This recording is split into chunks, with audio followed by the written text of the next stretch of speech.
ఎన్నికల టైంలో ప్రజలకిచ్చిన మాట నిలబెట్టుకున్నామన్నారు మంత్రి వివేక్ వెంకటస్వామి.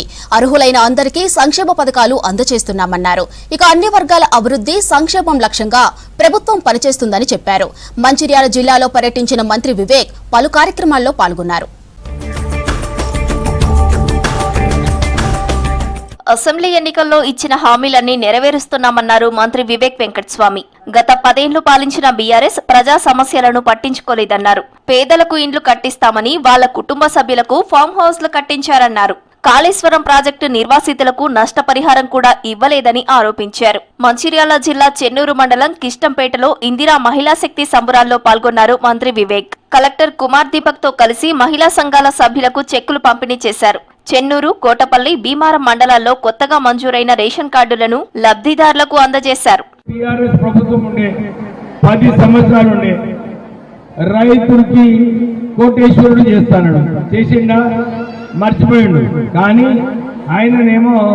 ఆయన కుటుంబ సభ్యులు అప్పుడు ఉద్యమంలో మన దగ్గరికి వెళ్ళి పైసలు తీసుకుంటుండే. కానీ ఇప్పుడు వేలాది కోట్ల రూపాయలు సంపాదించి ఆ పైసలన్నీ ఎవరి? ప్రజల పైసలు. కేసీఆర్ సంపాదించింది ప్రజల పైసలు. కాంగ్రెస్ ప్రభుత్వ ప్రజాపాలనలో పేద ప్రజలకు ఇందిరమ్మ ఇండ్లు, కొత్త రేషన్ కార్డులు, 200 యూనిట్ల ఉచిత కరెంట్, మహిళలకు ఫ్రీ బస్ సౌకర్యం అందుతున్నాయన్నారు మంత్రి వివేక్ వెంకటస్వామి. మంచిర్యాల జిల్లా మందమర్రి మండలం బొక్కలగుట్ట గాంధారి మైసమ్మ ఆషాఢమాస బోనాల జాతరలో పాల్గొన్నారు మంత్రి వివేక్ వెంకటస్వామి. తెలంగాణ సంస్కృతి సంప్రదాయాలకు ప్రతీకగా నిలిచేది బోనాల పండుగ అన్నారు మంత్రి. వర్షాలు కురిసి పంటలు సమృద్ధిగా పండాలని అమ్మవారిని కోరుకున్నానన్నారు వివేక్ వెంకటస్వామి. మంత్రి హోదాలో మొదటిసారిగా గ్రామానికి వచ్చిన ఆయనకు పూలు చల్లుతూ ఘన స్వాగతం పలికారు స్థానికులు. బొక్కలగుట్ట నుంచే తన ప్రయాణం మొదలైందన్న వివేక్ గ్రామ అభివృద్ధికి కృషి చేస్తానని చెప్పారు. మన రాష్ట్రానికి మంచి వర్షాలు రావాలి, మంచిగా రైతులు అభివృద్ధిగా చెందాలి, ఈ రాష్ట్ర అభివృద్ధి ముందుకు వెళ్ళాలని చెప్పి కూడా నేను ఇప్పుడు గాంధారి మైసమ్మ దగ్గర పూజలు చేయడం జరిగింది. ప్రజలందరూ కూడా ఇదే కోరుతున్నాము. ఈ రాష్ట్ర ప్రభుత్వము ప్రజాపాలన ప్రభుత్వము, ఈ ప్రజాపాలన ప్రభుత్వము పేద ప్రజలకు మేలు చేయడానికి అన్ని సంక్షేమ కార్యక్రమాలు చేస్తున్నారు. మంచిర్యాల జిల్లా మందమర్రి మండలం గుడిపల్లి గ్రామంలో పర్యటించారు మంత్రి వివేక్ వెంకటస్వామి. మహిళలు, గ్రామస్తులు మంత్రి వివేక్ కు స్వాగతం పలికారు. గ్రామంలో నిర్వహించిన పోచమ్మ బోనాల్లో పాల్గొని అమ్మవారికి బోనం సమర్పించారు మంత్రి వివేక్. అమ్మవారికి ప్రత్యేక పూజలు చేసి మొక్కులు చెల్లించుకున్నారు.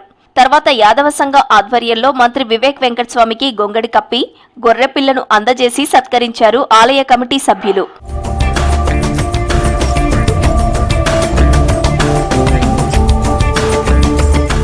మంచిర్యాల జిల్లాలో నస్పూర్ సిసిసిలోని శ్రీ ఆదిపరాశక్తి భువనేశ్వరి మాత ఆలయంలో జరిగిన బోనాల జాతరలో పాల్గొన్నారు మంత్రి వివేక్ వెంకటస్వామి.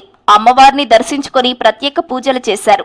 మంత్రికి తీర్థ ప్రసాదాలు అందజేసి శాలువాతో సత్కరించారు ఆలయ కమిటీ సభ్యులు. రాష్ట్రంలో సమృద్ధిగా వర్షాలు కురిసి ప్రజలందరూ సుభిక్షంగా ఉండాలని ప్రార్థించానన్నారు వివేక్.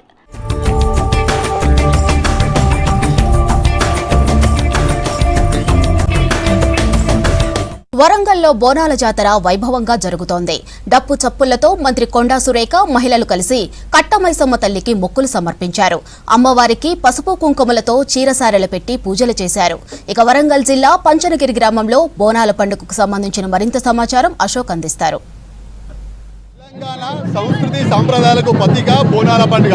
ఈ బోనాలు ఊరు వాడ పల్లె పట్టణం అంతటా కూడా బోనాల సందడితో మారుమోగుతున్న పరిస్థితి కనబడుతుంది. మీరు చూడొచ్చు, మనం వరంగల్ జిల్లా కిసుగొండ మండలం మంచనగిరి కొండా సురేఖ ఇంటి దగ్గర నుంచి కూడా బోనాలు సమర్పించేందుకు మొత్తం పిల్ల పాపలతో అందుతున్న పరిస్థితి కనబడుతుంది. మేడం చెప్పండి, ఈ బోనాల ప్రత్యేకత. ఆషాఢమాస బోనాలు అనేటివి అంటే పూర్వీకుల నుండి కూడా వస్తున్నటువంటి ఆచారము. పూర్వీకులు వాళ్ళకి ప్లేగు వ్యాధి అంటే మనం కలరా అంటాము, అప్పుడు గత్తర అని కూడా అనేవాళ్ళు. ఆ వ్యాధి వచ్చినప్పుడు దాదాపు ఊర్లు మన జనాలు చనిపోతున్నప్పుడు వాళ్ళకు దిక్కుతోచని పరిస్థితులలో శక్తి అంటే అమ్మవారు అంటే శక్తి, అమ్మవారి దగ్గరికి వెళ్ళి తల్లి నువ్వే మాకు దిక్కు, నువ్వు తలుచుకుంటే మాకు నయం అవుతుంది, నువ్వు మమ్మల్ని అందరినీ కూడా బాగు చేస్తే నీకు బోనం అంటే భోజనం అన్నట్టు సమర్పించుకుంటాము అని మొక్కడం జరిగింది. అది మొక్కిన తర్వాత వాళ్ళకి ఆ వ్యాధి తగ్గి మరి అందరూ కూడా బాగుండడం జరిగింది. అప్పటి నుంచి కూడా ప్రతి ఆషాఢ మాసంలో కొంతమంది ఒక్కొక్క రోజులలో చేసుకుంటారు. గొల్ల కుర్మలు తొలి ఏకాదశి నాడు చేసుకుంటారు. మిగతా వాళ్ళు మరి వాళ్ళ తిథులను బట్టి ఇష్టం ఉన్నట్టు ఈ ఆషాఢ మాసంలో చాలా రోజులు కూడా ఈ నెల రోజుల్లో కూడా బోనాలు నడుస్తూనే ఉంటాయి. గతంలో హైదరాబాద్లో ఈ సంస్కృతి అనేది ఉండేది. మేము మా మైసమ్మ గుడికి 4 సంవత్సరాల నుంచి మేము కూడా ఒక సమస్య వచ్చినప్పుడు అమ్మవారికి మొక్కుకొని అది జరిగితే మీకు బోనం ఇస్తాము అని అనుకున్నది జరిగిన తర్వాత మా ఊరి నుంచి కూడా 4 సంవత్సరాలుగా ఈ బోనాలు ఆషాఢ మాస బోనాలు సమర్పించడం జరుగుతుంది. 2 సార్లు బోనాలు సమర్పించారు. ఇంకా ఏం కోరుకుంటాం? ఏం లేదు, తెలంగాణ విలసిల్లాలి, బంగారు తెలంగాణ కావాలి. తెలంగాణ అయితే సోనియమ్మ ఇచ్చారో, ఎందుకైతే ఇచ్చారో ఆ ఆశయం నెరవేరాలి. మరి రేవంత్ అన్న చేస్తున్న ఏదైతే తపన ఉన్నదో పరిపాలన ప్రజాస్వామ్యం మరి ఉండాలి, ప్రజాస్వామ్యం నిలబడాలి. మరి అదేవిధంగా ప్రజలు కోరుకున్న అభివృద్ధి జరగాలి, మంచి పంటలు పండాలి, మంచి రైతులకు మేలు జరగాలి. ఎవరు కూడా మరి అన్యాయాలు అక్రమాలనేవి జరగకుండా ప్రజలందరూ కూడా ప్రశాంతంగా ఉండాలి. మరి అభివృద్ధి దిశగా తెలంగాణ ముందుకు పోవాలి అని నేను రేవంత్ అన్నకు ఆ బలాన్ని ఇవ్వాలని చెప్పి మా ప్రభుత్వానికి కూడా బలాన్ని ఇవ్వాలని చెప్పి అమ్మవారిని కోరుకుంటా ఉన్నాను. మొత్తానికి ఊరువాడ పల్లెపట్నంతో డప్పుల చప్పులతో కూడా మారుమోగితే ఇక్కడ నుంచి కోటమైసమ్మకు కూడా తల్లికి మొక్కులపై చెప్పిన తర్వాత అందరినీ చల్లగా చూడాలని కోరుకుంటామని కొండ సురేఖ చెప్తున్నారు. వీడియో జర్నలిస్టు రాజుతో అశోక్ బీసీ న్యూస్ వరంగల్. మంచిర్యాలలో రాజకీయ ఒత్తిళ్లను తట్టుకుంటూ పనిచేయడం అధికారులకు సవాలుగా మారింది. బడా లీడర్ల నుంచి చోటామోటా నాయకుల వరకు ఆఫీసర్లపై జూలుం చేస్తున్నారన్న ఆరోపణలు ఉన్నాయి. ఇక తాము చేపట్టినట్టే వినాలని బెదిరింపులకు పాల్పడుతున్నట్లు విమర్శలు ఉన్నాయి. దీంతో అధికారులు ట్రాన్స్ఫర్ కోసం ట్రై చేస్తున్నట్లు తెలుస్తోంది.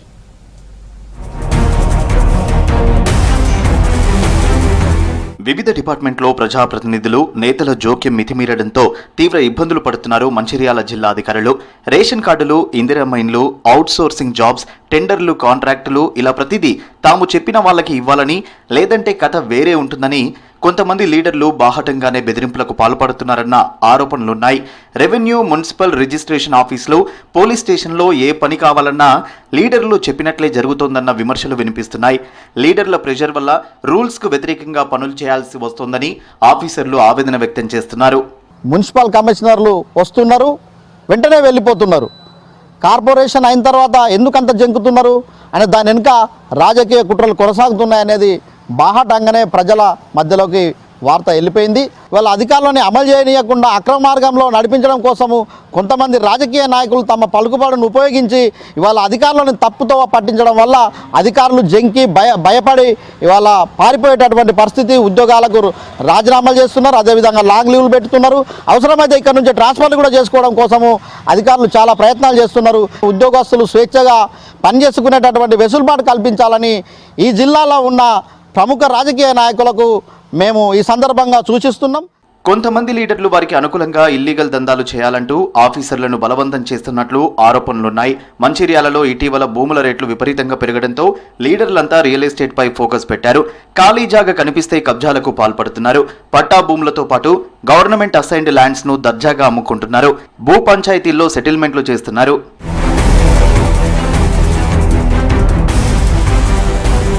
నేతల భూదందాకు కొందరు అధికారులు అనుకూలంగా వ్యవహరిస్తుండగా నిజాయితీగా పనిచేసేవారు ఇబ్బందులు పడుతున్నారు. మంచిర్యాలలో దాడులు, కేసుల పరంపర నడుస్తోంది. ఎవరిపై కేసులు పెట్టాలో, ఏ సెక్షన్ల కింద నమోదు చేయాలో పోలీసులను లీడర్లే శాసిస్తున్నారన్న ప్రచారం జరుగుతోంది. ఇల్లీగల్ దందాలు చేస్తే ఆ తర్వాత ఇరుక్కుపోవాల్సి వస్తుందని భయపడుతున్న కొంతమంది ఆఫీసర్లు ట్రాన్స్ఫర్ కోసం ట్రై చేస్తున్నట్లు సమాచారం. మంచిర్యాల జిల్లాలో అసలు ఏం జరుగుతుందనేది అర్థం కాని పరిస్థితి ఏర్పడ్డది. మరి మంచిర్యాల నగరపాలక సంస్థ మారిన తర్వాత మంచిర్యాల అభివృద్ధిలో ప్రజల్ని ముందుకు పంపించాల్సినటువంటి అధికారులు మరి మంచిర్యాలకి వచ్చినటువంటి కమిషనర్లు మరి రెగ్యులర్ కమిషనర్ వచ్చినా కూడా లీవ్లో పెట్టి వెళ్ళిన పరిస్థితి. అక్కడ ఉన్నటువంటి అధికారికి ఇన్ఛార్జ్ ఇచ్చిన తర్వాత అతను కూడా మళ్ళీ తప్పుకున్న పరిస్థితి. ఇప్పుడు మళ్ళీ లక్ష్మీపేట కమిషనర్కి మళ్ళీ అదనపు బాధ్యతలు అప్పచెప్పడం జరిగింది. రాష్ట్ర ప్రభుత్వం కూడా ఆలోచన చేయాలి. అసలు జిల్లాలో ఏం జరుగుతున్నటువంటి విషయాలను కూడా ప్రభుత్వం తెలుసుకొని మరి ఈ జిల్లాలో అధికారులు ప్రశాంతంగా వాళ్ళ యొక్క విధులు నిర్వహించుకునే విధంగా ప్రభుత్వం చర్యలు చేపట్టాలని చెప్పి కోరుతున్నాం. Mancherial municipal corporation commissioner T Shivaji 15 రోజులు లీవ్ పెట్టి వెళ్లారు. ఆయన ఇక్కడి నుంచి ట్రాన్స్ఫర్ కోసం ట్రై చేస్తున్నారని, తిరిగి రాకపోవచ్చనే టాక్ వినిపిస్తోంది. లీడర్ల ఒత్తిళ్లు తట్టుకోలేక ఇల్లీగల్ పనులు చేయడం ఇష్టం లేకనే శివాజీ లీవ్ లో వెళ్లారని పొలిటికల్ అఫీషియల్ సర్కిల్లో చర్చ జరుగుతోంది. ఇటీవల లస్పూర్లో జరిగిన ఓ మీటింగ్ లో అక్కడి లీడర్లు కమిషనర్ పై ఆరోపణలు చేశారు. దీంతో ఆయన నొచ్చుకున్నారని తెలుస్తోంది. నేను చెప్పినట్టు పనిచేసే వాళ్లే ఇక్కడ ఉంటారు అంటూ ఆ లీడర్ వార్నింగ్ ఇచ్చినట్లు సమాచారం.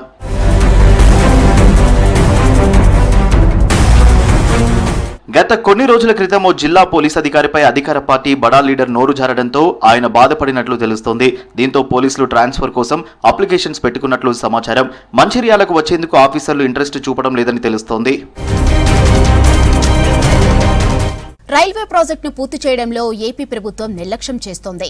తెలంగాణలో నిర్మాణం పూర్తయ్యి ఏపీ నిధుల కోసం వేసి చూడాల్సిన పరిస్థితి ఏర్పడింది. ఇక నిర్మాణం పూర్తి చేయవలసిన ఏపీ ప్రభుత్వం నిర్లక్ష్యంగా వ్యవహరిస్తుందనే ఆరోపణలు ఉన్నాయి.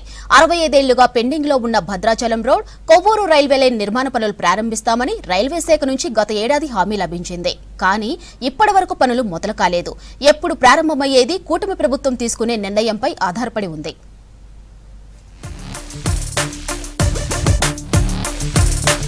ప్రాజెక్టులు పూర్తి చేయడంలో తెలంగాణ రాష్ట్రానికి ఉన్న నిబద్ధత పక్క రాష్ట్రం కూటమి ప్రభుత్వంలో కనిపించడం లేదు. భద్రాచలం రోడ్డు కొత్తగూడెం నుంచి కొవ్వూరు వరకు నూతన రైల్వే లైన్ నిర్మాణానికి 2011-12 బడ్జెట్లో రైల్వే శాఖ గ్రీన్ సిగ్నల్ ఇచ్చింది. 199.60 కిలోమీటర్లు నిడివి కలిగిన ఈ మార్గం నిర్మాణ వ్యయంలో సగం భరించేలా అప్పటి ఉమ్మడి ఏపీ ప్రభుత్వంతో ఒప్పందం కుదిరింది.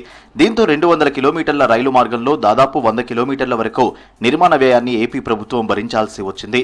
2014లో రాష్ట్ర విభజన జరిగిన తర్వాత భద్రాచలం రోడ్డు నుంచి సత్తుపల్లి వరకు దాదాపు 54 కిలోమీటర్ల నిర్మాణ వ్యయాన్ని బొగ్గు రవాణా అవసరాల దృష్ట్యా తెలంగాణ తరఫున సింగరేణి సంస్థ భరించింది. ఈ కొత్త రైలు మార్గాన్ని 2022 నవంబర్లో ప్రధాని మోదీ వర్చువల్ గా ప్రారంభించారు. సత్తుపల్లి నుంచి కొవ్వూరు వరకు 151 కిలోమీటర్ల మార్గం నిర్మించాల్సి ఉండగా పనుల్లో పురోగతి కనుమరుగైంది.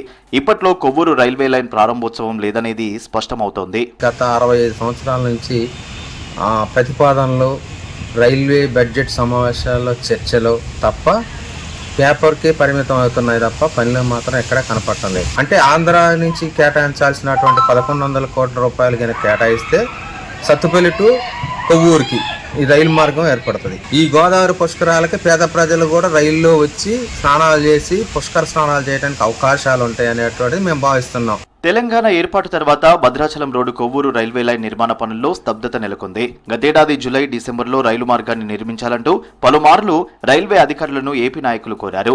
దీంతో మరోసారి ఈ లైన్ నిర్మాణ పనుల అంశం తెరపైకి వచ్చింది. 2027లో జరిగే గోదావరి పుష్కరాలను దృష్టిలో ఉంచుకుని పెండింగ్ పనుల పురోగతిపై చర్చించేందుకు రైల్వే భవన్లో దక్షిణ మధ్య రైల్వే జీఎం సంజయ్ కుమార్ శ్రీవాత్సవతో ఏపీ ప్రజాప్రతినిధులు సమావేశమయ్యారు. Bhadrachalam road, Kovvur railway line నిర్మాణానికి సంబంధించి తెలంగాణ ప్రభుత్వం ఇప్పటికే తమ వాటా చెల్లించిందని, దీంతో సత్తుపల్లి వరకు నిర్మించామని జీఎం తెలిపినట్లు సమాచారం. మిగిలిన పనులకు సంబంధించి ఏపీ వాటా చెల్లిస్తే వెంటనే పనులు ప్రారంభించి 2030 నాటికి పూర్తి చేస్తామని హామీ ఇచ్చినట్టు తెలిసింది.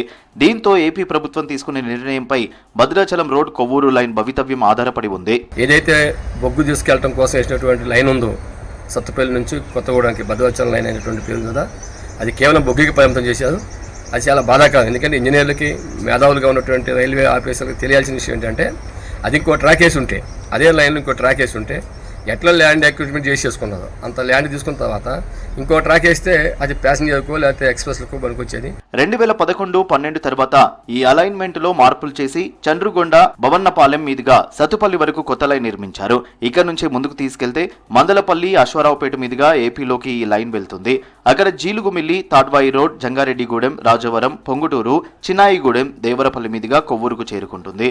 సత్తుపల్లి నుంచి కొవ్వూరు వరకు 150 కిలోమీటర్ల మేర నిర్మించే నూతన రైలు మార్గానికి 2155 కోట్ల అవసరమని గతేడాది తేల్చారు. ఇందులో ఏపీ ప్రభుత్వం తన వాటాగా 1100 కోట్లు చెల్లించాల్సి ఉంటుంది. కూటమి ప్రభుత్వం అధికారంలో ఉన్నా ఇంతవరకు ఆ ఫైల్ ఎంతవరకు కాలేదు. స్థానిక ఎంపీలు కానీ, ఇక్కడ తెలంగాణ ఎంపీ గారు రఘురామరెడ్డి గారు కానీ చొరవ చూపించి దీన్ని నిర్మాణానికి తొందరగా ఏర్పాటు చేయాలని ప్రజలందరూ ముక్తకంఠంతో ఎదురు చూస్తున్నారు. 1960 నుంచి ఇప్పటి వరకు ఈ ప్రాజెక్టు కేవలం ప్రకటనలకి పరిమితమైంది. దీంతో నిర్మాణ వ్యయం ఏటేటా పెరుగుతోంది. ఇప్పటికైనా మరింత ఆలస్యం చేయకుండా నిర్మాణ వ్యయంలో సగం మంజూరు చేసి పనులు వెంటనే ప్రారంభమయ్యేలా ఏపీ ప్రభుత్వం చొరవ చూపించాలని 2 రాష్ట్రాలకు చెందిన గోదావరి తీర ప్రాంత ఏజెన్సీ ప్రజలు కోరుతున్నారు. ఒడ్లు తూర్పార పట్టేందుకు తీసుకువచ్చిన ప్యాడీ క్లీనర్లు పనైపోయిందని పక్కకు పడేశారు. ఇప్పుడు ఆ యంత్రాలకు భద్రత కరువైంది. అధికారులు నిర్లక్ష్యం, ప్రజాప్రతినిధుల పట్టింపు లేనితనంతో వాటిని గాలికొదిలేశారు. లక్షలు పెట్టి కొన్న మిషన్లను భద్రంగా ఉంచాల్సింది పోయి వరంగల్ ఎనుమామల వ్యవసాయ మార్కెట్లోని షెడ్డులో ఇష్టారాజ్యంగా పడేశారు.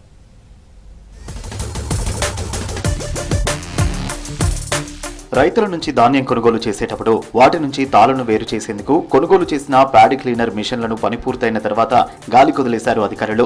షెడ్యూల్లో వరుస క్రమంలో భద్రంగా ఉంచాల్సిన మిషన్లను ఇష్టారాజ్యంగా పడేశారు.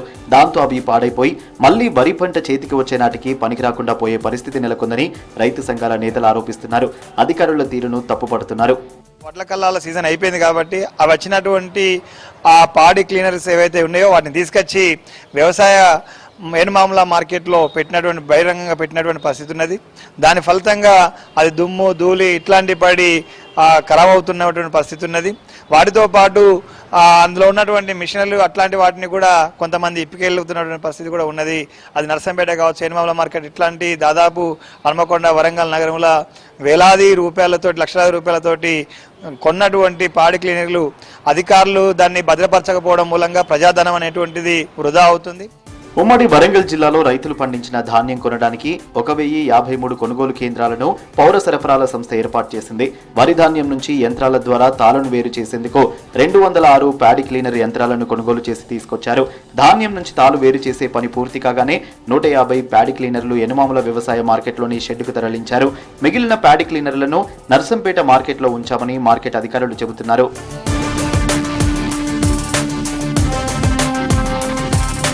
ప్యాడీ క్లీనర్ యంత్రాల వల్ల చాలా రకాలుగా మేలు జరిగిందని, ప్రజాధనం దుబారా కాకుండా వాటిని భద్రపరచాలని రైతులు అంటున్నారు. సీజన్ అయిపోయిన తర్వాత అటు యంత్రాలను వరంగల్ ఏనుమాముల వ్యవసాయ మార్కెట్లో భద్రపరచాలి. నిబంధనల ప్రకారం భద్రపరుస్తున్నారు కూడా. కానీ వాటిని అత్యంత అజాగ్రత్తతో భద్రపరచడం మూలంగా అవి పాడైపోయి మళ్ళీ సీజన్ నాటికే అవి నాశనమయ్యే పరిస్థితి తలెత్తింది. తద్వారా తిరిగి కొత్త యంత్రాలని కొనుగోలు చేయాల్సినటువంటి దుస్థితి వస్తుంది. మళ్ళీ 100 కోట్ల రూపాయలు పెట్టుబడి పెట్టి ఆ యంత్రాలని కొనుగోలు చేయాల్సి వస్తుంది. ఇట్లాంటి యంత్రాలని వృధా కాకుండా, ఖరాబ్ కాకుండా ఉంచడం కోసం అత్యంత పటిష్టంగా భద్రపరచాలని మేము డిమాండ్ చేస్తున్నాం. వరి ధాన్యం సంబంధించిన తూర్పారాకి సంబంధించిన యంత్రాలను తుప్పు పట్టుపోకుండా, చెడిపోకుండా, ఖరాబ్ కాకుండా, తర్వాత దొంగిలించే వ్యక్తులు వారి నుండి కాపాడే విధంగా ఒక షెడ్లో భద్రపరచాలని అధికారులు చూడాలి. తర్వాత స్థానిక సంబంధించిన వారి మీద పరీక్ష ఉండాలి. ఇది వృధాగా అయితే ఉంది డబ్బులు. తప్పకుండా వారి మీద ఎవరైతే ఈ భద్రపరిచే విధంగా చూడలేని అధికారుల మీద తప్పకుండా చర్య తీసుకోవాలి. ప్యాడీ క్లీనర్ మిషన్లను భద్రంగానే ఉంచామని అంటున్నారు మార్కెట్ అధికారులు. రైతులు పండించిన వరి ధాన్యంలో తాళను వేరు చేసేందుకు ఈసారి ప్యాడీ క్లీనర్లు ఎంతో ఉపయోగపడ్డాయని చెబుతున్నారు. పడేయాలి, షెడ్ కింద పెట్టినాం. అవి గోడంలో షెటర్స్ చిన్నగా ఉంటాయి కదా, దానిలో పడతలేదు, అది లోపలికి పోతలేదు. అట్లా ఆ ఉద్దేశంలో ఆ షెడ్ల కింద పెట్టి ఎక్కడైనా ఏకంటే అయినా ఇప్పుడు నర్సంపేట కూడా బయటనే ఉన్నాయి మొత్తం. అవి షెటర్ లోపు పడతలేవు. మళ్ళీ ఇప్పి మొత్తం చేయాలంటే అది మాకు ఇబ్బంది అవుతుంది. మళ్ళీ అన్ని కానీ 1-2 అంటే ఇప్పి పెట్టుకోవచ్చు, కానీ 53 అవి ఇక అలా మొత్తం డిస్టిక్ కొనిచ్చి అప్పుడు వరంగల్ జిల్లా అవి ఓన్లీ వరంగల్ జిల్లాకే ఉన్నాయి. అవి అధికారులు మిషన్లను షెడ్లో పడేయకుండా ఓ వరుస క్రమంలో పెట్టినట్లయితే అవి పాడవకుండా ఉండడమే కాకుండా అపహరణకు గురి కాకుండా ఉంటాయని రైతులు అంటున్నారు. పోయిందనుకున్న వానాకాలం తిరిగొచ్చింది. దంచి కొడుతున్న వానలు రైతుల్లో సంతోషాన్ని నింపుతున్నాయి. బీడు వదిలేద్దామనుకున్న భూములను కూడా సాగు చేసేందుకు సిద్ధమవుతున్నారు కర్షకులు. ఇక ఉమ్మడి కరీంనగర్ జిల్లా వ్యాప్తంగా 2 రోజులుగా కురుస్తున్న వర్షాలతో పాటు మరికొద్ది రోజుల పాటు వానలు ఉంటాయన్న వాతావరణ శాఖ చెబుతున్న తీపి కబురుతో రైతులు ఆనందం వ్యక్తం చేస్తున్నారు. దీనికి సంబంధించిన వివరాలు కొత్తపల్లి నుంచి వెంకటేష్ అందిస్తారు. వాన కురిస్తే ప్రకృతి పులకరిస్తుంది. ప్రకృతే కాదు, ప్రతి ఒక్కరికి చేతి నిండా పని దొరుకుతుంది. మొన్నటిదాకా వానలు లేక వెలవెలబోయిన కరీంనగర్ జిల్లా బీడు భూములన్నీ కూడా ఇప్పుడు మళ్ళీ సాగు పనులతో బిజీగా మారాయి. చూడొచ్చు, మనం ప్రజెంట్ కరీంనగర్ జిల్లా కొత్తపల్లి మండల కేంద్రంలోని పొలాల దగ్గర ఉన్నాం. ఇక్కడ నిన్న మొన్న కురిసిన భారీ వర్షాలతోటి ఇంతకాలం వరి నాట్లు వేయాలా వద్దా అని ఎదురు చూసిన రైతులు మంచి వర్షాలు పడడంతో వరి నాట్లకు ఉపక్రమించారు. ఎక్కడ చూసినా కూడా పొలం పనులతోటి రైతులు కావచ్చు, రైతు కూలీలు కావచ్చు చాలా బిజీగా మారారు. ఇక్కడ మనం చూస్తున్న పొలంలో వరి నాట్లకు సిద్ధంగా ట్రాక్టర్ తోటి భూమిని రోటవేటర్ తోటి సదును చేస్తూ ఉన్నారు. మరొక వైపు వరి నాట్లు వేసేందుకు పొలంలో వరి నాట్లు పంచి ఉన్నారు. తర్వాత మిగతా పొలాలన్నీ కూడా వరి నాట్లకు సిద్ధం చేస్తున్నారు. అయితే ఇప్పుడు కురుస్తున్న వర్షాల కంటే ముందు మొన్నటి వరకు కూడా రైతుల్లో ఎట్లాంటి ఆలోచన ఉండేది, ఏమనుకుంటారని తెలుసుకునేందుకు ఇక్కడ స్థానిక రైతు కృష్ణారెడ్డి ఉన్నారు. కృష్ణారెడ్డి గారు, మనకు మొన్నటి వరకు ఎట్లా ఉండే పరిస్థితి, మొన్న వాతావరణం మారిన తర్వాత ఏమనిపిస్తుంది? మొన్నటి వరకు ఈ వరి నార్లు ముదురుతున్నాయి, పొలాలు నాటు పడతాయో పడయో అనేది ఒక ఆందోళన ఉండే రైతులకు. నిన్న కురిసినటువంటి ఒక మోస్తరుగా వర్షం కురిసినందుకు ఇప్పుడు అన్ని ట్రాక్టర్లు దున్నుతున్నాయి, పొలాలు కూడా నాట్లు వేయడానికి సిద్ధమైనాయి. నీళ్లు పర్వాలేదు. ఇప్పుడు ఇక్కడ మన ఊరికి సంబంధించి ఏమేమి పంటలు వేస్తున్నారు? ఇప్పుడు కురిసిన వర్షాలతో పాటు చెరువులలో ఎట్లా ఉన్నాయి నీళ్ళు? చెర్ల నీళ్లు ఇంకా రాలే, కుంటలు నిండలేదు. కాకపోతే ఈ వర్షం మాదిరిగా మోస్తరుగా పడ్డది కాబట్టి పొలాలు నాట్లు పడేంత వరకు ఇది ఓకే. కాకపోతే ఇంకా వర్షం పడాలి, కుంటల చెర్లు నిండాలి. అది నిండితేనే రైతు ఆనందపడతాడు. ఇప్పుడు దుక్కులు దున్నాయిటికి ఇవి బెటరే. ఇప్పుడు సంతోషంతోటేనా స్టార్ట్ చేసిరు వరి నాట్లు? సంతోషంగానే నాటేస్తారు. ఇప్పుడు ఇదంతా వర్షం పడకపోతే ఇదంతా వారాలంటే వారపోవు. వర్షంతో కొద్దిగా నీళ్లు నిలిచినాయి, దున్నుతారు. ముఖ్యంగా కరీంనగర్ జిల్లాలో రైతులతో పాటు రైతు కూలీలు కూడా చాలా చేతినిండా పని దొరుకుతుంది. అయితే వరి నాట్ల సమయంలో స్థానిక కూలీల కంటే కూడా ఇతర రాష్ట్రాల కూలీలు వచ్చి ఇక్కడ వర్క్ చేస్తున్నారు. వీళ్ళంతా చూడవచ్చు, మహారాష్ట్ర, ఛత్తీస్గఢ్ ప్రాంతాల నుంచి వచ్చి ఇక్కడ వరి నాట్లు వేస్తున్నారు. మగ కూలీలు, ఆడ కూలీలు అంతా కూడా వరి నాట్లు ఉన్నారు. మీకు ఎకంచెలు వచ్చారండి మీరు? महाराष्ट्र से आए। महाराष्ट्र। कैसे काम इधर? काम अच्छा है, बहुत काम मिलता है इधर, इसलिए हर साल हर बारिश के टाइम में आते हैं हम लोग। ఎట్లా మీ దగ్గర పనులు అయిపోయినాయి మరి వరి నాట్లు? అక్కడ ఎట్లా ఉంది, ఇక్కడ ఎట్లా ఉంది? మా ఇక్కడ కాలే, వర్షం పడలే, ఇంకా కాలే నేరేత. ఇక్కడ మీకు ఎన్ని రోజులు పని దొరుకుతుంది ఇక్కడ? మాకు ఒక నెల పని. పని ఎట్లా తీసుకుంటారు కూలీ? 5000। 5000। कितना आदमी आया तो इधर से उधर से? 28। ఎట్లా ఉంది? నిన్న నుంచి వాతావరణం మారింది కదా, ఏమనిపిస్తుంది? గత ఈ 2-3 రోజుల నుంచి వర్షాలు పడుతున్నాయి. నిన్న చాలా వర్షం పడ్డది. నేను ఒక 6 ఎకరాల పొలం పొతం చేసినాము ఆల్రెడీ. ఈరోజు నాకు ఈ మన బీహార్ నుంచి వచ్చే మహిళలు వీళ్ళు ఎప్పుడైనా లాస్ట్ ఇయర్ వీళ్ళనే పెట్టినాము, ఈ సంవత్సరం సుతా వీళ్ళనే పెట్టినాము. ఎందుకంటే వీళ్ళు కొంచెం పని పొద్దున్నే వస్తారు, ఒక 6 గంటలకు వస్తారు కాబట్టి పని ఎక్కువ అవుతుంది. ఎందుకంటే నేను దాదాపు ఒక 12-15 ఎకరాల పొలం వేస్తా. నిన్న మొన్న ఏమనుకున్నారు వాతావరణం చూసి? వానలు పడతాయా పడాయనే ఒక రంది ఉండేనా? చాలా నిజంగా చెప్తున్నా, ఇదంతా అద్దు వేరే ఏమైనా పని చేసుకుందామని చెప్పి చాలా మంది రైతులు అనుకున్నారు. ఈ నార్లు ముదిరిపోయే టైంలో వర్షం పడడం చాలా సంతోషకర విషయము. నేను ముఖ్యంగా ఏంటంటే నేను ఒక 6 ఎకరాలు పొతం చేసాము, ఈ రోజు ఒక 4 ఎకరాలు వేస్తాము, రేపు ఒక 2 ఎకరాలు నాటు అవుతుంది, ఇంకొక 4 ఎకరాలు పొతం చేసడానికి కూడా వీలుంటుంది. నిన్న మొన్న పడ్డ వానలు ధైర్యం ఇచ్చినాయి, ఇంకా ముందు కూడా పడతాయని అనుకుంటున్నారా? ఖచ్చితంగా వర్షాలు అనేది వెనుకకు పడతాయని చెప్పి శాస్త్రవేత్తలు చెప్పారు. సో దానికి తగ్గట్టే ఇప్పుడు ఈ కరెక్ట్ టైంలో పడ్డది. ఎందుకంటే ఇంకొక వారం 10 రోజులు లేట్ అవుతే నార్లు ముదిరిపోవు. ఇది కరెక్ట్ టైము. ఎందుకంటే మాకు ఇప్పుడు లేబర్స్ ఏంటంటే వీళ్ళు ఒక వచ్చి 10 days అవుతుంది, వీళ్ళకి పని లేదు అని చెప్పి వాళ్ళు బాగా దిగాలుగా ఉన్నారు. లాస్ట్ ఇయర్ నుంచి వీళ్ళు మనకు బీహార్ నుంచి, మహారాష్ట్ర నుంచి ఈ లేబర్ రావడం వల్లనే మనకు పని ఈజీ అవుతుంది. ఎందుకంటే ఇక్కడ మహిళలు ఏంటంటే కొంతమంది మాత్రమే ఉన్నారు, అప్పటి వాళ్ళు మాత్రమే వర్క్ చేస్తారు. ఇప్పుడు వాళ్ళు కొత్తగా వచ్చిన వాళ్ళు, మామూలుగా చదువుకున్న వాళ్ళు ఈ నాట్లు వేయాలంటే బాగా కష్టంతో కూడుకుంది కాబట్టి ఎవరు రావడం. వీళ్ళకి చూస్తే ఏంటంటే వాళ్ళు ఈరోజు చాలా హ్యాపీగా ఉన్నారు. మహిళా కూలీలు కొంతమంది మహారాష్ట్ర నుంచి వచ్చారు. అమ్మ, పని ఇంతకాలం దొరకలేదు కదా, ఇప్పుడు వానలు పడుతున్నాయి, ఏమనిపిస్తుంది మీకు?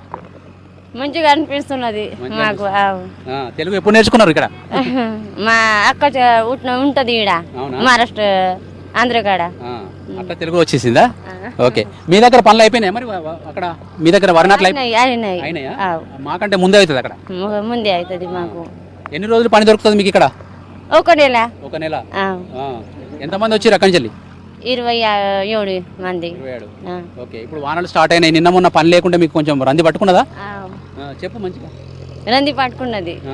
ఇప్పుడు ఏమనిపిస్తుంది వానలు కొడుతుంటే? మంచిగా అనిపిస్తుంది మాకు.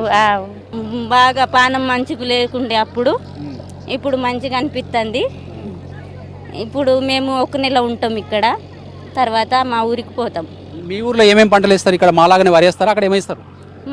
మాకే ఈ పని ఉంటుంది కానీ పత్తి కూడా ఉంటుంది. మీకు సొంతంగా భూములు ఉన్నాయా? ఉన్నాయి, 10 ఎకరాలు. మీ భూములు పని చేసుకొని ఇక్కడికి వచ్చేసి? మా ఇంటికాడ మా ఆయన కూడా ఉన్నాడు కదా, వాళ్ళు చెత్తలు వాళ్ళు చేస్తారు. అక్కడ వాళ్ళు చూసుకుంటే ఇక్కడ వచ్చి మీరు నెల రోజులు పని చేస్తుందా? ఒక నెల. ఒక నెల. ఎక్కడ ఉంటారు ఇక్కడ మీరు అందరూ ఉండడము?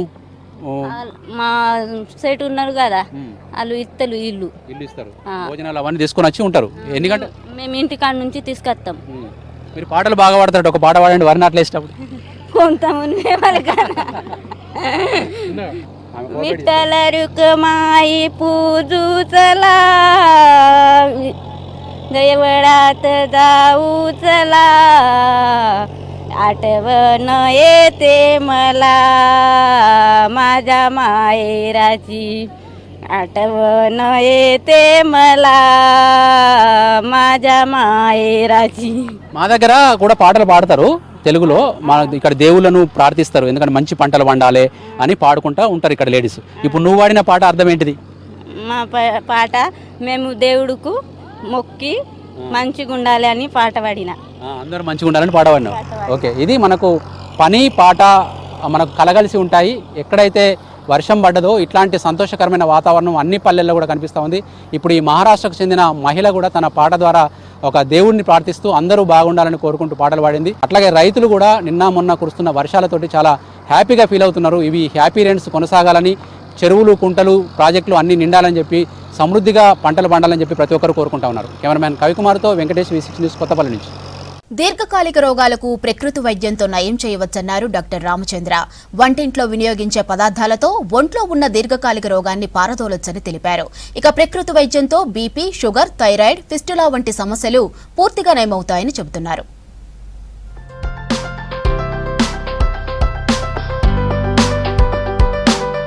ఖమ్మం జిల్లా నీలకొండపల్లి మండల కేంద్రంలో సిద్ధార్థ ప్రకృతి వైద్యం ద్వారా ఎంతో మందికి ఉన్న దీర్ఘకాల రోగాలను పోగొడుతున్నారు డాక్టర్ రామచందర్. ₹1000 ఫీజులు తీసుకుని ₹1000 ఖర్చుతో టెస్టులు చేసిన తర్వాత పూర్తిగా నయం కాదని చెప్పే ఎలోపతి డాక్టర్ల వైద్యానికి విరక్తి చెందిన ఎంతో మంది రోగులకు సిద్ధార్థ ప్రకృతి వైద్యశాలలో ఉపశమనం లభిస్తోంది. 1999లో సిద్ధార్థ ప్రకృతి వైద్యాన్ని డాక్టర్ రామచందర్ ప్రారంభించారు. ఎలాంటి వ్యాధినైనా అమ్మ వైద్యంతో నయం చేసుకోవచ్చనే సిద్ధాంతంతో ముందుకు సాగుతున్నారు. వంటింట్లో వినియోగించే అనేక పదార్థాల ద్వారా ఒంట్లో ఉన్న దీర్ఘకాలిక రోగాన్ని పారదోలొచ్చు అంటున్నారు డాక్టర్ రామచందర్. షుగర్ నుంచి మొదలు థైరాయిడ్ వరకు అన్ని రకాల వ్యాధులను నయం చేసే విధానమే ప్రకృతి వైద్యమని అంటున్నారు. ప్రజలకు ఉపయోగపడే వైపుగా అనేక అంశాలు నేచర్లో ఉన్నాయి. వీటిని మన కుటుంబాలన్నీ నేర్చుకోగలిగితే సమాజాన్ని ఆరోగ్య సమాజంగా తీర్చిదిద్దుకోవచ్చు అని అర్థమవుతా ఉంది. ఇల్లు హాస్పిటల్గా, వంటగది మందుల షాప్గా ఆధునిక వైద్యాన్ని సరిగా అర్థం చేసుకుంటే జబ్బుల్ని తగ్గించుకోగలిగే అవకాశాలు గత తరాలతో పోలిస్తే మన తరంలో ఇంకా బాగా అభివృద్ధి చెందాయి. మదర్ నేచర్ని ఫాలో అవుదాం, ఆరోగ్య సమాజాన్ని నిర్మించుకుందాం. ఇది మన చేతుల్లో పని. చేసుకోవడం ద్వారా ప్రతి ఇల్లు ఒక హాస్పిటల్గా మార్చగలిగేటువంటి అవకాశం ఉన్నాయి. అనారోగ్యంతో బాధపడుతున్న వారు ఎన్నో హాస్పిటల్స్ తిరిగిన తర్వాత రోగం నయం కాకపోవడంతో ప్రకృతి వైద్య నిపుణుని దగ్గరికి చికిత్స కోసం వస్తున్నారు. షుగర్, బీపీ, పిస్తులా సమస్యలను అధిగమించడం కోసం డాక్టర్ రామచంద్ర దగ్గరకు వస్తున్నారు. చావుకు దగ్గరలో ఉన్న వాళ్ళు కూడా ఈ వైద్యశాలకు వచ్చి ఆయుష్ను పెంచుకుంటున్నారు. ఎలాంటి ఫీజు లేకుండా వచ్చిన వారికి టిఫిన్, లంచ్ పెట్టి మధ్యాహ్నం టమాటో జ్యూస్ ఇచ్చి వైద్యం చేస్తున్నారు. ప్రకృతిలో దొరికితే వాటితో తయారు చేసిన మెడిసిన్ కు మాత్రం డబ్బులు చెల్లించాల్సి ఉంటుంది. నేను 20 ఏళ్ల నుంచి సఫర్ అవుతున్న సమస్య ఈయన కాళ్ళ పుణ్యం, ఈయన దేవుడు అనుకోవాలి. ఈయన దయ వల్ల నేనైతే కరెక్ట్గా ఉన్నా సార్. నేను చచ్చిపోతా అనుకున్న వాస్తవానికి అంత తీవ్రమైన సమస్య నాకు మాత్రం తగ్గింది. షుగర్ వ్యాధికి అలోపతి మెడిసిన్స్ వాడిన తర్వాత ఎలాంటి ప్రయోజనం లేకపోవడంతో సిద్ధార్థ ప్రకృతి వైద్యాన్ని ఆశ్రయించారు కొంతమంది రోగులు. ఇక్కడి వైద్యం ద్వారా షుగర్ కంట్రోల్ అయిందని రోగులు అంటున్నారు. ప్రస్తుతం ఇక్కడ క్యాన్సర్తో సహా అనేక రకాల రోగాలను నయం చేసేందుకు కృషి చేస్తున్నారు. ఉదయం 8 గంటల లోపు వస్తే ప్రకృతి వైద్యంపై ముందుగా అవగాహన కల్పిస్తారు. ఆ తర్వాత వాటి ద్వారా పొందే ప్రయోజనాల గురించి తెలుపుతారు. దీంతో రోగులకు ప్రకృతి వైద్యం పట్ల అవగాహన వచ్చి సులభంగా ప్రకృతి వైద్యాన్ని కొనసాగిస్తున్నారు. నాకు షుగరు అయితే చూపించుకుందాం ప్రకృతి వైద్యశాలకు వచ్చాము. రెండో టైం రావడం, నాకు ఆరోగ్యం అయితే పరంగా మంచిగానే ఉన్నా సార్. అప్పటికిప్పటికి షుగర్ కంట్రోల్లో ఉన్నా సార్. అంటే మా ఫ్రెండ్స్కి తగ్గిందని చెప్పారు పూర్తిగా. వాళ్ళకి తగ్గిందంటే నేను వచ్చాను. అప్పటికిప్పటికైతే పర్వాలేదు సార్, మంచిగానే ఉంది. ఖమ్మం జిల్లాతో పాటు పక్క రాష్ట్రాల నుంచి అనేక మంది రోగులు సిద్ధార్థ ప్రకృతి వైద్యం కోసం వస్తున్నారు. వచ్చి ఫలితాన్ని పొందుతున్నారు. గ్యాస్, అల్సర్ లాంటి అనేక దీర్ఘకాలిక సమస్యలకు ఇక్కడ పరిష్కారం లభిస్తుంది. అలోపతి వైద్యంతో విసిగిన రోగులు ప్రకృతి వైద్యం వైపు మొగ్గు చూపుతున్నారు. మీకు ఎంత జబ్బు అయినా ఏం కాదు, అసలు జబ్బే లేనే లేదు, మీ మనం తినే తిండిలో వస్తుందన్నారు సార్ డాక్టర్ గారు. ఇంకా చాలా ధైర్యం ఇచ్చారు. ఆ ధైర్యమే కొద్దిగా సగం జబ్బుని పోగొట్టిందండి. ఇప్పుడు నెల 15 రోజులు సార్ చెప్పిన విధానంగా నేను డైట్ చేస్తున్నాను, వాడుతున్నాను. మంచిగానే అనిపిస్తుందండి. కొద్దిగా మనం హుషారుగా అనిపిస్తుంది. ఆ పని నేను చేయగలుగుతున్నాను. హ్యాపీగా ఉందండి. పలు రకాల అనారోగ్యంతో బాధపడుతున్న వారు సిద్ధార్థ ప్రకృతి వైద్యశాలకు వచ్చిన తర్వాత వారి వంటింట్లో ఉన్న పదార్థాలతో ఒంట్లో ఉన్న రోగాలను నయం చేసుకుంటున్నారు. జ్యూస్ థెరపీ వారి ఆరోగ్యాన్ని పరిరక్షిస్తోంది. సిద్ధార్థ ప్రకృతి వైద్యం పట్ల ఎంతో మందికి అవగాహన ఏర్పడి అలోపతి మెడిసిన్ ని దూరం పెడుతున్నారు. వరంగల్ ఎంజీఎం హాస్పిటల్ మార్చురీ పరిస్థితి దారుణంగా తయారైంది. మార్చురీ నుండి వచ్చే దుర్వాసనతో దాని పక్క నుండి వెళ్లాలన్నా కూడా భయపడుతున్నారు జనం. ఇక అందుబాటులో ఉన్న 10 ఫ్రీజర్లు పనిచేయకపోవడంతో శవాలు కంపు కొడుతున్నాయి. దీంతో గుర్తు తెలియని మృతులకు పోస్టుమార్టం నిర్వహించే సమయానికి డెడ్ బాడీలు పూర్తిగా కుళ్లిపోయి దుర్గంధం వెజ్జల్లుతున్నాయి. ఎంజీఎం మార్చురీ దగ్గర నుండి వెళ్లేవారు సైతం తీవ్ర ఇబ్బందులు పడుతున్నారు. వరంగల్ ఎంజీఎం హాస్పిటల్లో మార్చురీ విభాగం పరిస్థితి మరింత అధ్వానంగా తయారైంది. రోజు ఈ హాస్పిటల్కు ఆదిలాబాద్, కరీంనగర్, ఖమ్మం, వరంగల్ జిల్లాల నుండి వైద్యం కోసం వచ్చిపోతుంటారు. కొందరు ప్రమాదాల్లో మరణించిన వారిని పోస్టుమార్టం చేసేందుకు మార్చురీ గదిలో 10 ఫ్రీజర్లు అందుబాటులో ఉన్నాయి. కానీ 4 నెలల నుండి 10 ఫ్రీజర్లు సాంకేతిక లోపంతో పనిచేయట్లేదు. దీంతో శవాలు దుర్వాసన వస్తున్నాయి. సిబ్బంది ఫ్యాన్లతో గది ఉష్ణోగ్రతలు సాధారణంగా ఉంచే ప్రయత్నాలు చేస్తున్నారు. కొన్ని శవాలు పంచనామా కోసం రాగా చేసేదేం లేక కిందనే పడేస్తున్నారు. ఎంజీఎం మార్చురీపై సూపరింటెండెంట్ పర్యవేక్షణ లోపించిందనే ఆరోపణలు వస్తున్నాయి. అందువల్ల మార్చురీలో ఫ్రీజర్లు పనిచేయకపోయినా పట్టించుకోవట్లేదని విమర్శలు వస్తున్నాయి. సూపరింటెండెంట్ ఏనాడు మార్చురీని పర్యవేక్షించలేదని పలువురు చెబుతున్నారు. మృతుల బంధువులు డెడ్ బాడీని చూసేందుకు ముక్కు మూసుకొని వెళ్లి రావాల్సిన పరిస్థితి. మెల్లు బాగా వస్తుంది, అందులో లోపలికి పోతే ఆగనిస్తలేదు. మెల్లు బాగా మొత్తం వాసన వస్తుంది, దారుణంగా వాసన వస్తుంది. అందులో పోయేటట్టే లేదు. పక్క వచ్చింది కానీ నేను ఉండలేకపోయినా బయటకు వెళ్ళి వచ్చిన. మనం ఫ్రిడ్జ్లలో పెట్టలేదు, బయటనే ఉన్నాయన్ని. ఫ్రిడ్జ్లు పని చేస్తలేవు, ఎట్లా మాకు తెలియదు కానీ మొత్తం అయితే బయటనే ఉన్నాయి. అందులో పోయేటట్లేదు. మార్చురీలో ఫ్రీజర్లు పనిచేయకపోవడంతో డెడ్ బాడీలను పక్కన పడేస్తున్నారు సిబ్బంది. ప్రమాదంలో మరణించిన మృతదేహాలను రక్తంతో మార్చురీలోకి తీసుకెళ్తున్నారు. గదిలో రక్త మరకలు పడిన చోట్ల క్లీన్ చేయకపోవడంతో రక్త మరకలతో విపరీతంగా దుర్వాసన వెదజల్లుతోందని రోగుల బంధువులు చెబుతున్నారు. ఒక్క ఫ్రిడ్జ్ కూడా పనిచేస్తలేదు. మరి ఎందుకు చేస్తానో మరి ఈ విధంగా అనేది అర్థమైతలేదు. కావున వెంటనే ఇక్కడున్న వరంగల్ స్థానిక మంత్రివర్యులు కొండా సురేఖ గారు, రాజేందర్ రెడ్డి గారు వెంటనే చర్య తీసుకొని దీని మీద చర్య తీసుకోకపోతే ఇప్పుడు చూడనీకి వచ్చిన బంధువులు కూడా రోగాన బాడే పరిస్థితి ఉన్నది. కాబట్టి ఇదే పని చేస్తలేదు. అంటే గతంలో ఉన్న ప్రభుత్వం కావచ్చు, ఇప్పుడు ఉన్న ప్రభుత్వం కావచ్చు, ఈ ప్రభుత్వ హాస్పిటల్ మీద అజమాయిషీ ఏమాత్రం లేదు. అనేక మంది కూడా ఎన్నో పోరాటాలు చేసిన ప్రభుత్వ ఆసుపత్రి మీద ఇంత ప్రేమనా మమకారమా ఏమనుకోవాలి ప్రభుత్వ అధికారులకి తెలియాలి. మార్చురీ దగ్గర కనీస వసతులు లేక ఇబ్బందులు పడుతున్నారు జనం. ఇప్పటికైనా ప్రత్యేక చొరవ తీసుకుని రోగులకు మెరుగైన సౌకర్యాలు కల్పించాలని కోరుతున్నారు పబ్లిక్. సంగారెడ్డి జిల్లాలోని అదో మారుమూల తండా. అక్కడికి వెళ్లాలంటే రోడ్డు సౌకర్యం లేదు. వర్షాకాలంలో అయితే వాగు పూర్తిగా పారుతూ ఉండటంతో నడిచేందుకు వీలు లేకుండా ఉంటుంది. అత్యవసర సమయాల్లో వెళ్లేందుకు అంబులెన్సులు, కార్లు, బైకులు కూడా రాని దుస్థితి. ఇక దశాబ్దాలుగా సమస్య తీరకపోవడంతో ఢిల్లీలో జాతీయ ఎస్టీ కమిషన్కు ఫిర్యాదు చేశాడో యువకుడు.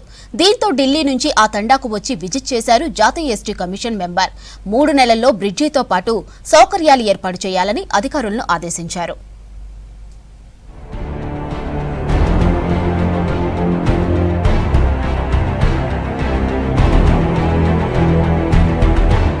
సంగారెడ్డి జిల్లా సిర్గాపూర్ మండలం గైరాన్ తాండాకు వెళ్లాలంటే ఓ సాహసం చేయాల్సిందే. వంగదల్ గ్రామం నుంచి తాండాకు 2 కిలోమీటర్ల దూరం ఉంది. తండాకు వెళ్లాలంటే వాగు ఉండటం వల్ల బ్రిడ్జ్ లేక రవాణా సౌకర్యం ఇబ్బందిగా మారింది. దీంతో తండాకు చెందిన విద్యార్థులు స్కూళ్లకు వెళ్లేందుకు దారి కష్టంగా మారింది. గిరిజనులు అత్యవసర సమయాల్లో హాస్పిటల్స్ కు వెళ్లలేక ప్రాణాలు కోల్పోయిన పరిస్థితులు ఉన్నాయి. కొందరు వాగులో కొట్టుకుపోయిన ఘటనలు ఉన్నాయి. ప్రభుత్వాలు మారినా సమస్య మాత్రం పరిష్కారం అవడం లేదంటున్నారు గ్రామస్తులు.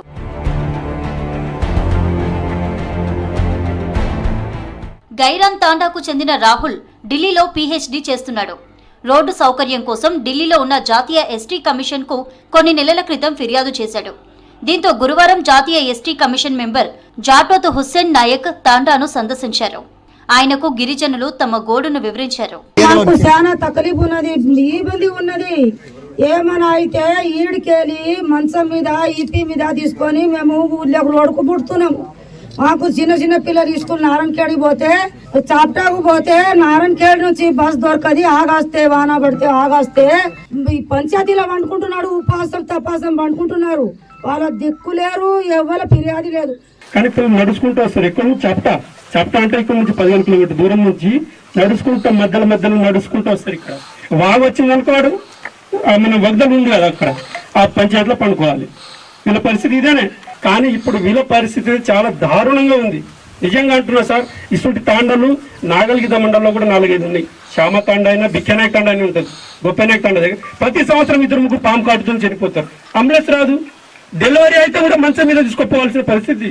మేము ఎన్నో పోరాటాలు చేసినాము. దాంతో తొందరగా పరిష్కారం కావాలని మా అన్నగారికి మేము వేడుకుంటున్నాము. 3 నెలల్లో తండాకు బ్రిడ్జితో పాటు రోడ్డు సౌకర్యం ఏర్పాటు చేయాలని R&B అధికారులను ఆదేశించారు. లేదంటే తాను తిరిగి మళ్లీ వస్తానని హెచ్చరించారు. నారాయణఖేడ్ నియోజకవర్గంలో ఉన్న గిరిజన తాండాల్లో ఉన్న సమస్యలు పరిష్కరించాలని జిల్లా అదనపు కలెక్టర్ చంద్రశేఖర్ కు ఆదేశించారు. గిరిజనులు తమ సమస్యల పరిష్కారం కోసం ఎస్టీ కమిషన్ ను సద్వినియోగం చేసుకోవాలని సూచించారు. గైరాన్ తండాలో ఉన్న రోడ్డు చూసా, ఖచ్చితంగా ఇప్పుడు అధికారులు చెప్తున్నారు చేస్తా అని. చెయ్యకపోతే కోట్ల చుట్టూ, కమిషన్ల చుట్టూ, ఢిల్లీ చుట్టూ తిరగాల్సి వస్తుంది. కాబట్టి తక్షణమే 3 నెలల్లో ఈ రోడ్డు కంప్లీట్ చేయాలని చెప్పడం జరిగింది. అలాగే ఎలక్ట్రిసిటీ ప్రాబ్లం కూడా ఉంది అండ్ మిగతా చాలా ఇష్యూస్ ఉన్నాయి. మిత్రమా ఆల్రెడీ విన్నారు. దశాబ్దాలుగా ఉన్న సమస్యను పరిష్కరించాలని రాష్ట్ర ప్రభుత్వాన్ని కోరుతున్నారు గ్రామస్తులు. 10 ఏళ్లు పాలించిన గత బీఆర్ఎస్ సర్కార్ పట్టించుకోలేదని, కాంగ్రెస్ ప్రభుత్వమైనా తమ గోడును పట్టించుకోవాలని విజ్ఞప్తి చేస్తున్నారు.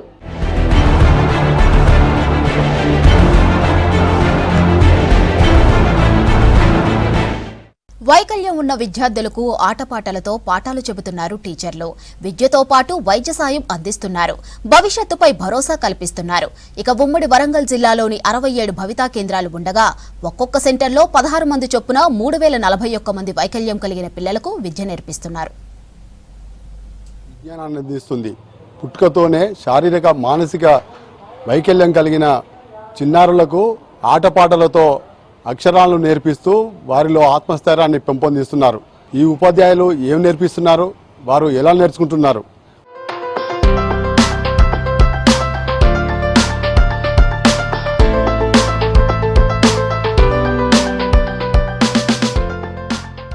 శారీరక మానసిక వైకల్యం కలిగిన చిన్నారులకు అవసరమైన శిక్షణ, విద్య, వైద్య సేవలు అందించేందుకు సర్వశిక్ష అభియాన్ కింద భవిత కేంద్రాలను ఏర్పాటు చేసింది ప్రభుత్వం. ఉమ్మడి వరంగల్ జిల్లాలో 67 భవిత కేంద్రాలు ఉన్నాయి. ఒక్కొక్క సెంటర్లో 16 మంది చొప్పున 3041 మంది వైకల్యం కలిగిన పిల్లలకు విద్య నేర్పిస్తున్నారు. అక్షరాలు, ఆటపాటలతో చదువు నేర్పించడం కోసం ఒక్కొక్క సెంటర్కు ఒక ఫిజియోథెరపిస్ట్, 2 శిక్షణ పొందిన ఉపాధ్యాయులు, ఒక ఆయాను నియమించారు.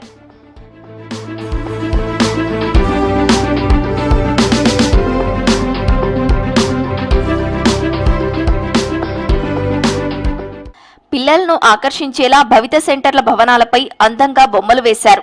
వైకల్యం కలిగిన వారు చదువుకొని ఉన్నత స్థాయిలో నిలిచిన తీరును గోడలపై డ్రాయింగ్ వేశారు. భవిత కేంద్రాల్లో చేర్పించిన పిల్లలకు ఉపాధ్యాయులు బోధించే తీరును బొమ్మలు వేశారు. వైకల్యం కలిగిన పిల్లలకు విద్యాబోధనతో పాటు వారిలో మార్పును తీసుకుని వచ్చేందుకు ప్రయత్నిస్తున్నామన్నారు భవిత కోఆర్డినేటర్ సుదర్శన్ రెడ్డి.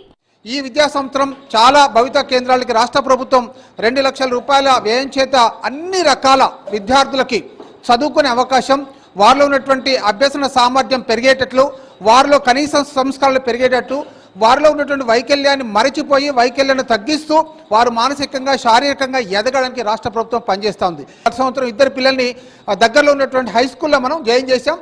వాళ్ళు గత సంవత్సరం 10th రాసి పాస్ కూడా అయ్యారు మినిమం మార్క్స్ తోటి.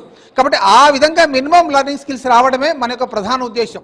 ప్రతి భవిత సెంటర్లో పిల్లలకు ప్రత్యేక పద్ధతుల్లో బొమ్మలు చూపిస్తూ వారిలో మార్పు తీసుకుని వస్తున్నామని చెబుతున్నారు ఉపాధ్యాయులు. టీచింగ్, లెర్నింగ్ మెటీరియల్తో పాఠాలు చెబుతున్నామంటున్నారు.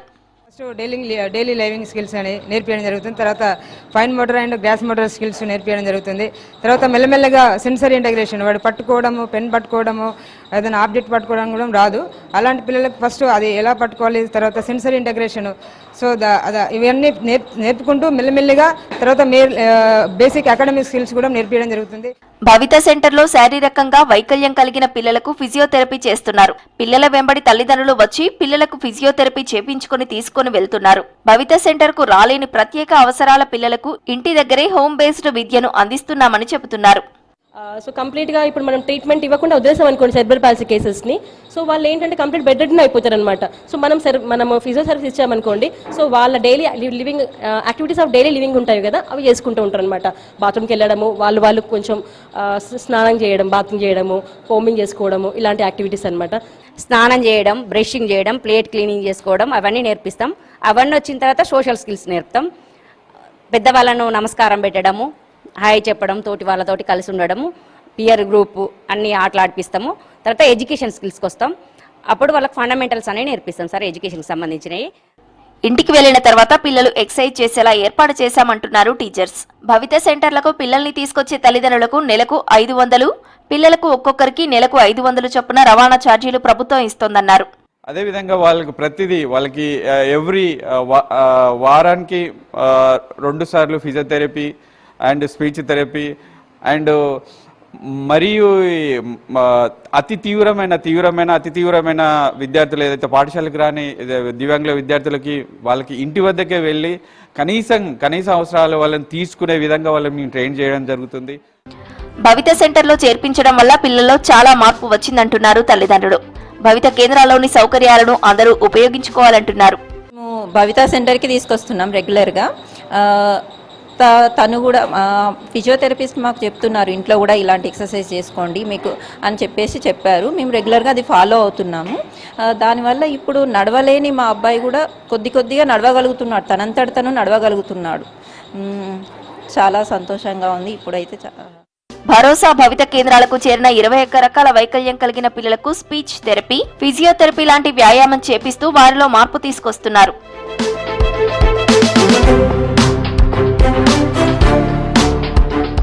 చూశారు కదా, భవిత కేంద్రాలకు వచ్చే వైకల్యం కలిగిన పిల్లలకు అక్షరాలను నేర్పిస్తూ ఆటలతో ఆహ్లాదాన్ని పరుస్తున్న ఈ ఉపాధ్యాయుల కృషి అభినందనీయం. వీడియో జర్నలిస్టు రాజుతో అశోక్, V6 న్యూస్, వరంగల్. ఇవి బులెటిన్ అప్డేట్స్. చూస్తూనే ఉండండి V6 న్యూస్.